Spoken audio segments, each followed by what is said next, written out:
Bismillahirrahmanirrahim. Assalamualaikum warahmatullahi wabarakatuh. Kaifa halukum? Ustaz berharap kalian semua di sana dalam lindungan Allah dalam keadaan sehat walafiat. Oke, kita bertemu lagi dalam mata pelajaran fikih. Nah, sebelum mata pelajaran ini kita mulai, mari kita membaca doa terlebih dahulu. Oke, ikuti Ustaz sama-sama ya. A'udzu billahi minasyaitonir rajim. Bismillahirrahmanirrahim. Raditu billahi rabba wa bil islami dina wa bi Muhammadin nabiyya wa rasula. Allahumma inni as'aluka ilman nafi'a wa rizqan thayyiba wa amalan mutaqabbala. Amin ya rabbal alamin. Oke, kita berharap pembelajaran kita kali ini berjalan dengan baik dan lancar. Amin. Oke, pada pertemuan sebelumnya, pada video sebelumnya, Ustaz sudah menjelaskan tentang apa? Ada yang masih ingat? Ya, kita belajar tentang air ya. Kita belajar tentang manfaat air, tentang macam-macam air. Ustaz berharap kalian masih ingat. Nah, coba sebutkan satu saja manfaat air yang kalian ingat.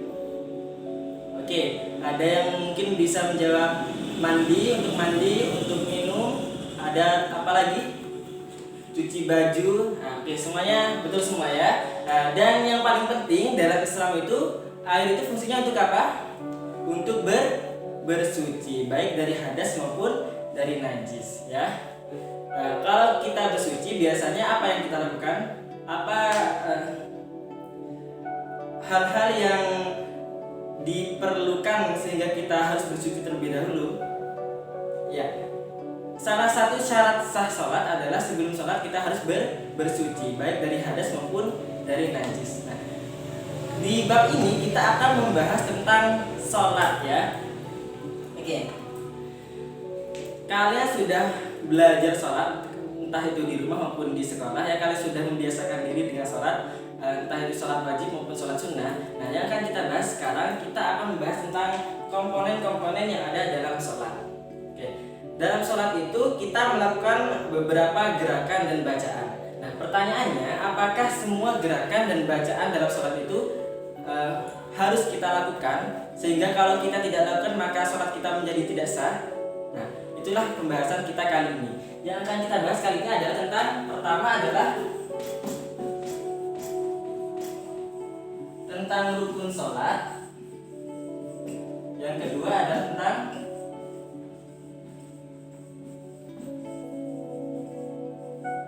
sunnah-sunnah dalam sholat.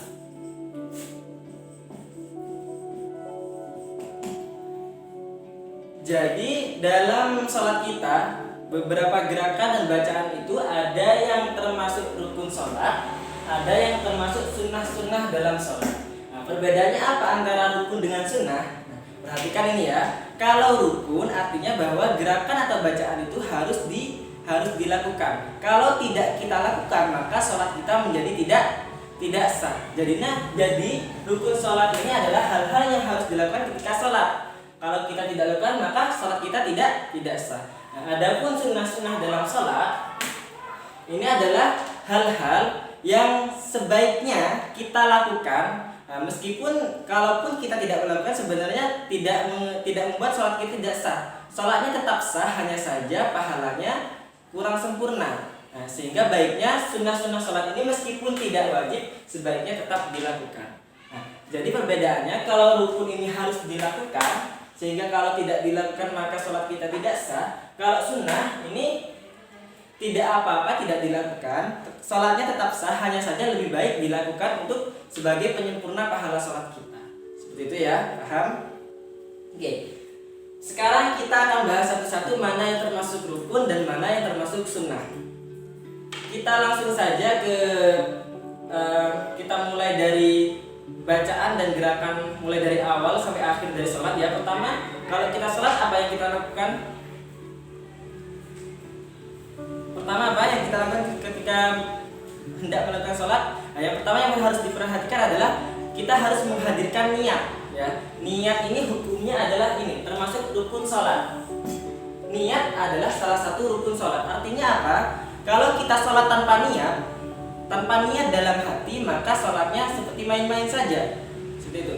Dia tidak benar-benar melakukan sholat. Makanya kalau sholat harus disertai dengan niat. Bahwa contohnya, sekarang saya berniat untuk melakukan sholat zuhur. Itu harus dihadirkan dalam hatinya. Seperti itu. Nah, dan niat ini yang perlu diperhatikan adalah tidak harus dilafalkan, tidak harus dibaca niat tersebut ya. Jadi tidak ada tuntunan bahwa niat sholat itu harus dibaca atau harus dilafalkan. Niat itu adalah amalan hati. Jadi niat itu cukup di dalam hati. Dan niat dalam hati ini termasuk dalam rukun sholat. Kalau tidak ada niat, maka sholat kita tidak sah. Yang kedua adalah kita ketika sudah berniat dalam hatinya, maka bagi yang mampu hendaknya kita berdiri. Ya, berdiri ini juga termasuk rukun sholat. Kalau ada orang yang dia mampu berdiri, dia tidak sakit ya, mampu berdiri, dia sehat, mampu berdiri, tapi dia tidak berdiri ketika sholat, maka sholatnya tidak sah. Karena berdiri pun juga termasuk rukun sholat. Adapun kalau ada uzur seperti dia itu sakit, maka sehingga dia tidak mampu untuk berdiri, maka boleh dia sholat dengan duduk atau dengan berbaring seperti itu. Nah, jadi pertama niat dalam hati, berdiri itu adalah rukun sholat. Yang ketiga adalah apa yang dilakukan setelah itu, setelah berdiri apa? Nah, takbiratul ihram. Allahu Akbar.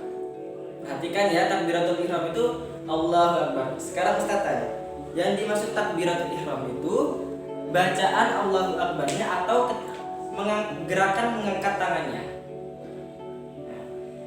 Bagi yang menjawab bahwa takbiratul ihram itu adalah bacaan Allahu Akbarnya, maka jawabannya benar.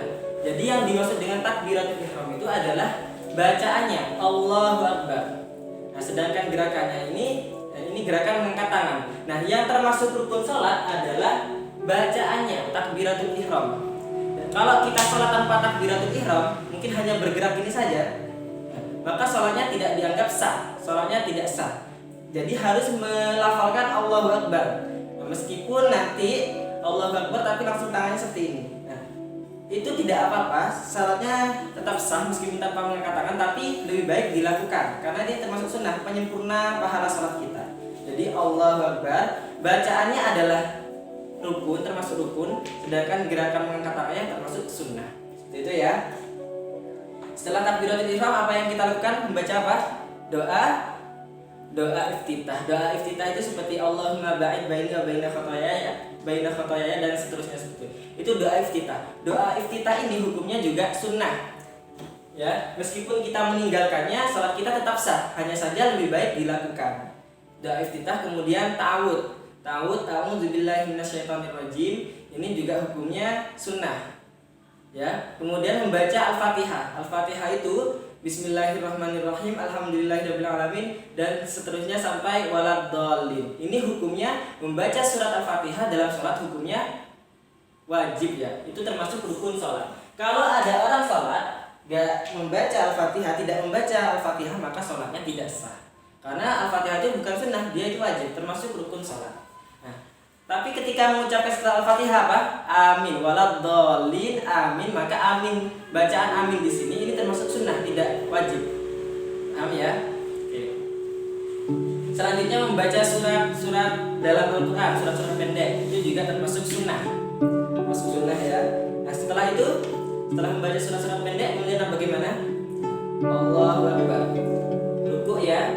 Nah, pertama sebelum ruku kita perlu perhatikan perpindahan dari berdiri kepada ruku ini kita membaca apa? Allahu Akbar.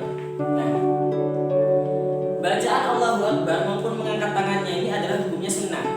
Nah, yang wajib itu adalah takbiratul ihram. Kalau takbir perpindahan atau takbir intiqal namanya ya. Takbir intiqal itu adalah takbir perpindahan antara rukun salat itu adalah hukumnya sunnah. Yang wajib adalah ketika awal tadi, ketika takbiratul ihram. Kalau perpindahan seperti ini Allahu Akbar itu hukumnya sunnah. Nah, tapi tetap ya lebih baik dilakukan. Kemudian setelah ruku ini hukumnya juga wajib ya, rukun, termasuk rukun sholat. Kalau sholat gak ruku, maka sholatnya tidak sah. Nah, namun yang termasuk rukun adalah gerakannya ini. Kalau bacaannya subhana rabbiyal azim atau subhanakallahumma rabbana bihamdika Allahumma firli, maka ini termasuk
Kemudian yang termasuk rukun lagi di sini adalah salam.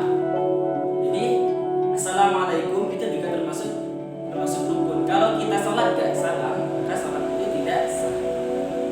Seperti itu ya. Nah, jadi ada hal-hal yang termasuk dalam rukun sholat, ada hal-hal yang termasuk dalam sunnah-sunnah sholat. Sekarang coba kalian siapkan alat tulis ya.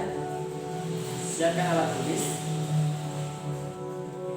Ustadz simpulkan apa saja yang termasuk rukun sholat dan apa saja yang termasuk sunnah-sunnah sholat. Yang termasuk rukun-rukun sholat, yang pertama niat dalam hati. Oke, Ustadz sebutkan dulu, rukun sholat itu semuanya ada 13. Rukun sholat ada berapa? Ada 13. Diingat, rukun sholat ada 13. Yang pertama niat dalam hati. Yang kedua berdiri bagi yang mampu. Yang ketiga takbiratul ihram. Bacaan Allahu Akbar ketika awal sholat itu adalah termasuk rukun. Yang keempat membaca Al-Fatihah, surat Al-Fatihah. Yang kelima ruku. Yang keenam i'tidal, bangkit dari ruku. 7 adalah sujud. 8 duduk di antara dua sujud. 9 adalah duduk tasyahud, baik tasyahud awal maupun tasyahud akhir ya. Kemudian membaca doa tasyahud, membaca bacaan tasyahud, itu termasuk rukun. Jadi 9 duduk tasyahud, 10 membaca doa tasyahud. Yang ke-11 adalah salam. Yang ke-12 adalah tumakninah. Tumakninah ini artinya berdiam sejenak. Artinya seperti ini. Setiap kita melakukan gerakan rukun salat, maka itu kita wajib diam sejenak. Contohnya seperti ini. Ketika kita melakukan rukun Allahu Akbar, kita nggak boleh tergesa-gesa. Jadi nggak boleh Allahu Akbar, Allahu liman hamidah, itu tidak boleh. Karena salah satu rukunnya berarti tidak terpenuhi, yaitu yang mana tumakninah, harus diam sejenak. Allahu Akbar, diam sejenak, kemudian sami Allahu liman hamidah. Nah, seperti itu. Jadi setiap gerakan entah itu i'tidal, sujud, duduk itu harus tumakninah. Perhatikan ya. Jadi tumakninah, diam sejenak ini termasuk bagian dari rukun salat. Kalau ada orang salat tergesa-gesa, dia sujud tidak tumakninah, ruku tidak tumakninah, maka salatnya tidak sah. Jadi yang ke-12 rukun salat yang ke-12 adalah tumakninah. Yang ke-13 adalah tertib. Tertib ini sesuai urutan, gerakan dan bacanya sesuai urutannya. Jadi tidak boleh ketika ruku kemudian langsung sujud. Jadi ruku tidak dulu baru sujud. Jadi harus sesuai sama urutan-urutan gerakan-gerakan tersebut. Paham di sini ya? Itu adalah rukun sholat, ada 13. Nah, kemudian kalau sunnah-sunnah sholat, itu banyak ya sunnah-sunnah sholat. Yang bisa kita sebutkan di sini adalah mengangkat tangan ketika takbiratul ihram. Mengangkat tangannya ini termasuk sunnah. Kemudian meletakkan tangan kanan di atas tangan kiri, bersedekap ini seperti ketika berdiri, ketika membaca Al-Fatihah bersedekap seperti ini hukumnya sunnah. Kemudian juga membaca doa iftitah, kemudian membaca surat-surat pendek itu hukumnya sunnah. Kemudian takbir ketika perpindahan Allahu Akbar itu hukumnya juga sunnah. Selanjutnya adalah membaca, termasuk tadi membaca amin ya setelah Al-Fatihah itu sunnah. Kemudian membaca shalawat Nabi itu juga termasuk sunnah. Sekarang PR ya, tugas kalian di rumah adalah kalian membuat mind mapping, peta konsep. Kalian buat di kertas HVS yang berwarna itu lebih bagus ya. Jadi kalian buat kertas HVS yang di situ kalian petakan mana yang termasuk hal-hal yang termasuk rukun sholat dan mana yang termasuk sunnah-sunnah dalam sholat. Kalian petakan, buat peta konsepnya, kalian gambar dan kemudian kalian hias. Dihias pakai terserah, pakai bunga. Nah, yang penting jangan memakai hiasan gambar makhluk yang bernyawa. Seperti itu ya. Oke. Ustaz berharap kalian paham.